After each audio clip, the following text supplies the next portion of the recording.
Namaste friends, hope you all doing good. Welcome back.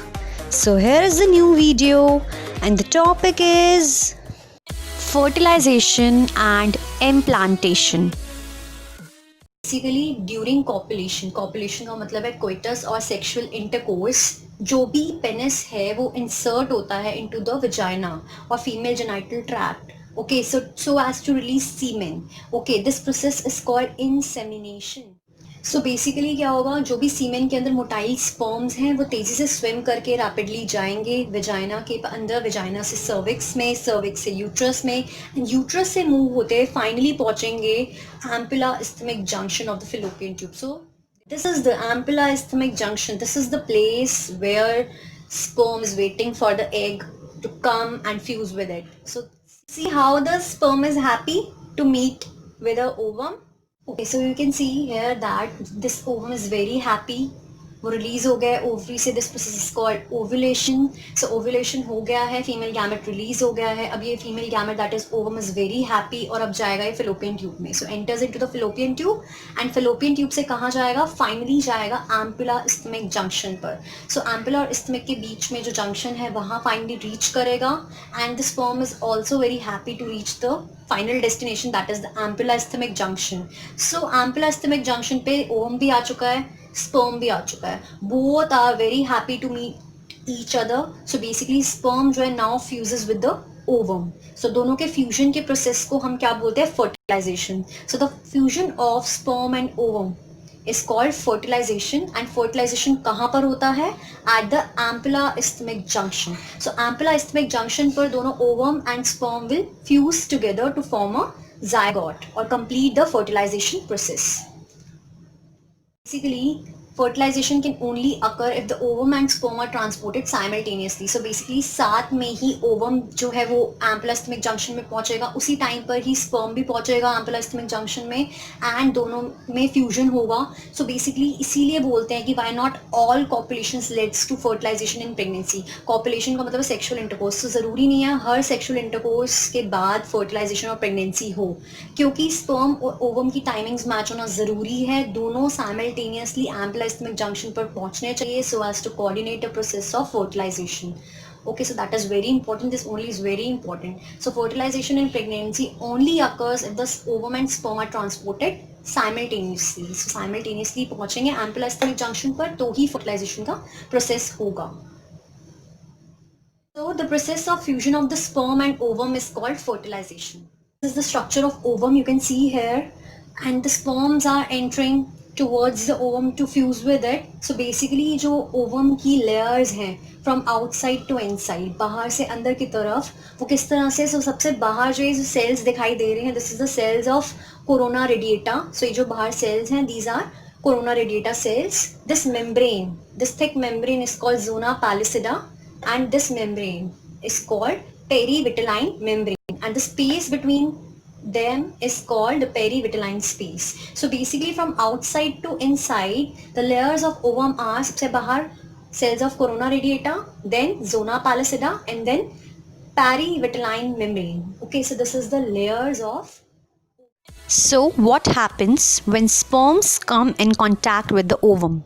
So during fertilization, sperm जो है it comes in contact with the ovum. So ovum के contact में आता है. ovum के contact में जब जैसे ही ovum के zona pellucida layer के contact में आता है कोई भी एक sperm. Okay, so जैसे कोई भी एक sperm zona pellucida, this layer is called zona pellucida. So जैसे ही कोई भी एक sperm zona pellucida layer के contact में आता है, वैसे क्या होता है, इसकी जो membrane होते हैं उसमें changes आना शुरू हो जाते हैं. और ये membrane जो है वो क्या करती है, बाकी सारे additional जो sperms हैं और भी sperms उनकी entry को ban कर देती है और यहाँ पर जोना पैलिसिडा के पास नहीं आने देती. इसी वजह से क्या होता है, ओनली एक ही स्पर्म जो है वो फर्टिलाइज करता है एक ही ओवम को. So does it ensure that only one sperm can fertilise one ovum. Sperm है, स्पर्म का जो हेड है उसका जो अंटीरियर पोर्शन, सबसे आगे वाला पोर्शन है, वहाँ पर कैप लाइक स्ट्रक्चर होता है, इसको एक्रोसोम बोलते हैं. सो जो एक्रोसोम के एंजाइम्स हैं और उसके जो सिक्रीशंस वो मदद करते हैं स्पर्म को एंटर करने के लिए, जोना पैलिसिडा लेयर को क्रॉस करने के लिए एंड ओवम के साइटोप्लाज्म में एंट्री लेने के लिए through this plasma membrane. So basically the secretion of acrosome helps the sperm to enter into the cytoplasm of ovum through this zona pallida layer and the plasma membrane of the ovum.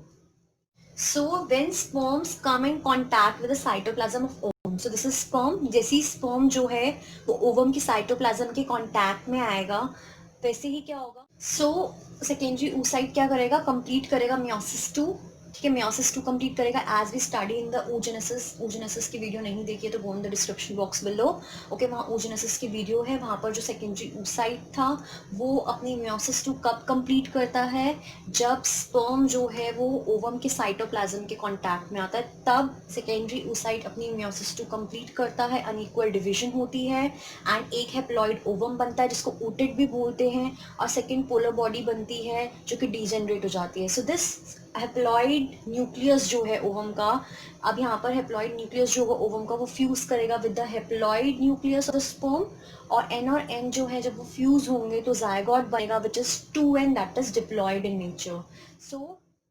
So the process of fusion of nucleus of sperm and ovum is called fertilization. So sex of the child is decided at the stage of fertilization. So let's discuss that. Basically the sex of the baby has been decided at fertilisation stage. So fertilisation stage पर ही sex जो है baby का वो decide हो जाएगा. कैसे? सो अगर मैं बात करूँ क्रोमोसोम पैटर्न की, सेक्स क्रोमोसोम पैटर्न की, तो मेल्स के अंदर जो सेक्स क्रोमोसोम्स होते हैं दैट इज XY, एंड जो सेक्स क्रोमोसोम फीमेल्स के अंदर होता है that is XX, and basically both the female and the male are diploid in nature, that is contain 46 chromosomes. But gametes are always haploid, लेकिन जो gametes होते हैं वो हमेशा हैप्लॉइड होते हैं, that is N, that is contain only 23 number of chromosomes, so that 23 came from the male, that is the father, and 23 came from the mother to make a 46 or diploid baby. Okay, so basically XX जो है that is the female sex chromosome, female sex chromosome जो XX है, and ये meiosis करेंगे because gamete जो होते हैं they are always haploid, that is contain only 23 chromosome, and female gamete कौन सा था? ovum. So जो ovum बनेंगे वो कौन से chromosome carry करेंगे? X chromosome carry करेंगे हमेशा. Okay, so females हमेशा X chromosome वाला ही ovum carry करती है. While अगर मैं बात करूँ male sex chromosome की तो that is XY. So जब ये meiosis करेगा तो या तो X chromosome carry करने वाला sperm बनेगा या तो Y chromosome carry करने वाला sperm बनेगा. बेसिकली फीमेल जो है वो कैरी करेगी 100% X क्रोमोसोम वाला ओवम, हमेशा X क्रोमोसोम वाला ही ओवम कैरी करेगी. While male have 2 chances, 50% chances है कि वो X वाला बियर करके जाए क्रोमोसोम स्पर्म्स, और 50% चांसेस है कि जो स्पर्म है वो Y क्रोमोसोम कैरी कर रही हूँ. सो बेसिकली क्या होगा, जब दोनों का फ्यूजन होगा सो ओवम तो हमेशा ही कैसा रहेगा? X क्रोमोसोम वाला रहेगा. अब अगर ओवम जो है वो फ्यूज करता है X क्रोमोसोम वाले स्पर्म के साथ, तो X यहाँ से X यहाँ से, सो जो जायगोट बनेगा कैसे बनेगा? XX. ओके, और XX क्या होती है? फीमेल होती है. I told you earlier that जो फीमेल सेक्स क्रोमोसोम है that is XX. So XX जुड़ के क्या बनेगा? फीमेल बनेगा, और that is a zygote. Zygote is always diploid in nature, that is contain 46 chromosome, while these are gametes, so they are haploid in nature N and contain 23 chromosomes. So 23 plus 23 equals to 46, that is diploid. Okay, so the next is ovum. X chromosome वाला ovum है, same haploid है, that is contain 23 chromosome, and यहाँ पर जो sperm है वो Y chromosome carry कर रहा है, and this is also gamete. तो gamete कैसा होगा? हैप्लॉइड होगा, दैट इज कंटेन 23 क्रोमोसोम्स. दोनों के दोनों क्या होंगे? फ्यूज होंगे. फ्यूज होने के बाद क्या होगा? जायगोट बनेगा. जायगोट बेसिकली यहाँ पर XY बनेगा, X comes from this, Y comes from this, that is a male, and यहाँ पर जायगोट जो होगा वो कैसा होगा? मेल होगा. एंड यहाँ से N plus N 2N, 23 chromosomes, 23 chromosomes is equals to 46 chromosomes. So basically diploid structure होगा.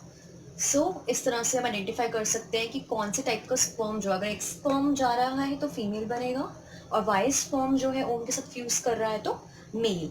सो द स्पर्म्स डिसाइड, और द मेल डिसाइड्स कि जो भी सेक्स है बेबी का वो क्या होगा. तो बेसिकली यहाँ पर XY बनेगा, X comes from this, Y comes from this, that is a male, and यहाँ पर जायगोट जो होगा वो कैसा होगा? मेल होगा. एंड यहाँ से N plus N 2N, 23 chromosomes, 23 chromosomes is equals to 46 chromosomes. So basically diploid structure होगा।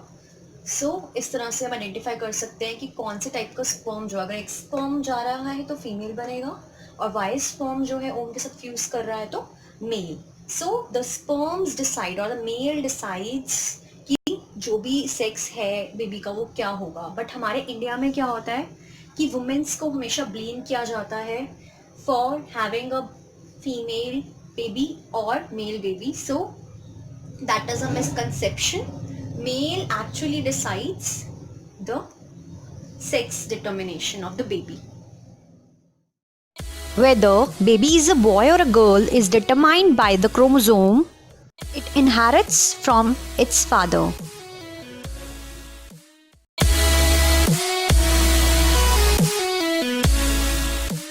So basically this is ovum, which is haploid in nature and contain 23 chromosome. It has a layer known as zona pallida layer.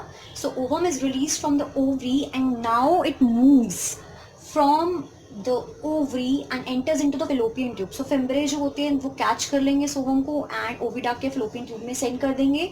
अब ये जो ovum है वो move करेगा and move करके वहाँ से कहाँ जाएगा, fallopian tube में ट्रैवल करेगा। fallopian tube में जो इन्फंडिबुलम है वहाँ से होता हुआ एम्पुला, एम्पुला के बाद आता है इस्थमस। एम्पुला और इस्थमस के बीच में एक जंक्शन होता है, that is called ampullary isthmic junction. वहाँ पर क्या होगा, sperms are waiting for the ovum to come and fusion शुरू होगा। सो एक ही ऐसा स्पर्म होगा जो जोना पैलिसिडा लेयर को क्रॉस करेगा और फर्टिलाइजेशन हो जाएगा। So at the ampulla isthmic junction fusion हो जाएगा स्पर्म एंड ओवम का, एंड फ्यूजन होने के बाद का प्रोसेस क्या है, जायगोट। सो जायगोट बन जाएगा। So fertilization takes place at the ampulla isthmic junction. Ampulla isthmic junction पर फर्टिलाइजेशन हो जाएगा, दैट इज जायगोट फॉर्मेशन हो जाएगा।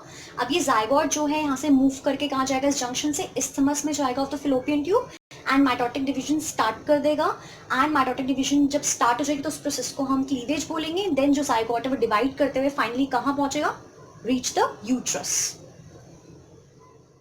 So basically zygote, here you see it is diploid in nature and contain 46 chromosome, and the zygote at the present at the ampulla stomach junction now starts mitotic divisions. So उन mitotic divisions को हम बोलते हैं cleavage. So start हो जाएंगी, mitotic division start हो जाएगी। And so basically the zygote which is diploid in nature and contain 46 chromosome and the zygote at the forms at the ampulla stomach junction of the fallopian tube, it start undergo mitotic division and that is called the cleavage process. So cleavage process begins where the zygote divides. So zygote divide करेगा, एक से दो 2 cell daughter बनाएगा, then 4 cell daughter, 8 cell daughter and 16 cell daughters, and 2, 4, 8, 16 cell daughters को blastomeres बोलते हैं यहाँ पे basically. So ampulla stomach junction से zygote move करता हुआ कहाँ जाएगा, isthmus की ओर जाएगा। So 2, 4, 8 cell में isthmus को cross करता है एंड देन जब 16 सेल का हो जाता है तो उसको मॉर्यूला बोलते हैं एंड ये एंटर करता है यूट्राइन ट्यूब के अंदर and this morula continues to grow. अब ये मॉर्यूला क्या करता है, इसके अंदर जो ब्लास्टोमियर्स प्रेजेंट है वो कंटिन्यू डिवाइड करते हैं, ट्रांसफॉर्म हो जाता है basically into blastocyst. So this is the structure of blastocyst. So uterus की कैविटी के अंदर, यूट्रस के अंदर जा चुका है, मूव फर्दर कर चुका है blastocyst.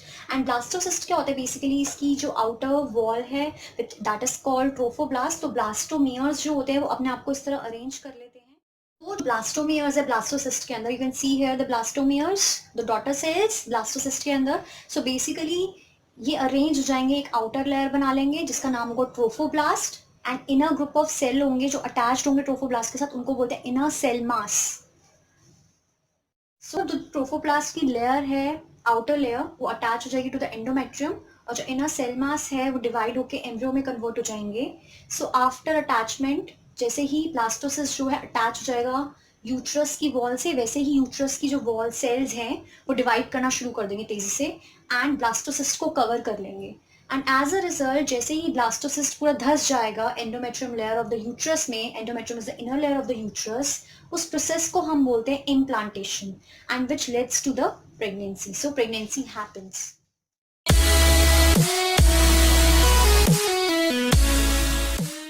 Hope you all like this video. Thanks for watching. If you found this video informative, then subscribe, share, and of course, like this video.